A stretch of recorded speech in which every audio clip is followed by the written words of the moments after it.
ho taneng ba.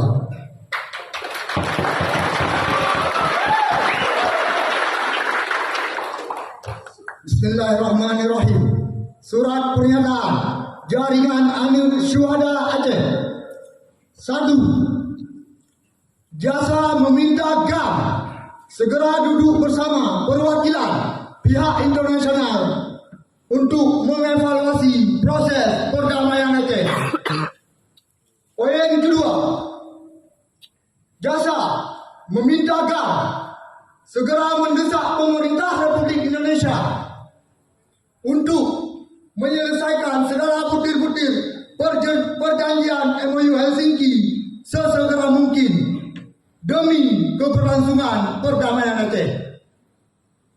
Poin ketiga, Jasa meminta GAM memberi atensi khusus kepada pemerintah Aceh, dalam hal ini Gubernur dan DPRA, untuk mengkaji ulang poin-poin dalam Undang-Undang Republik Indonesia Nomor 11 Tahun 2006 tentang Pemerintah Aceh, atau lebih dikenal dengan sebutan UPA, harus sesuai dengan amanah MOU Helsinki.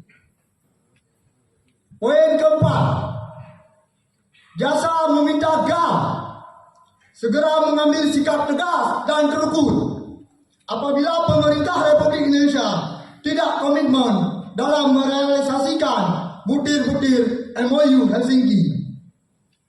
Jasa juga, poin kelima, Jasa juga mendesak pemerintah Aceh, Gubernur dan DPRA untuk segera duduk bersama demi menyelesaikan polemik Kanun Nomor 3 Tahun 2013 tentang bendera, lambang dan himne Aceh.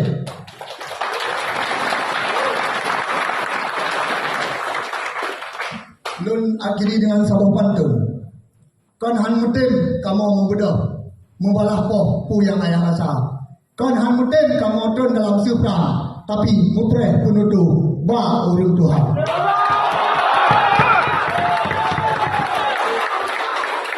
Demikian, billahi taufiq wal hidayah. Assalamualaikum warahmatullahi wabarakatuh.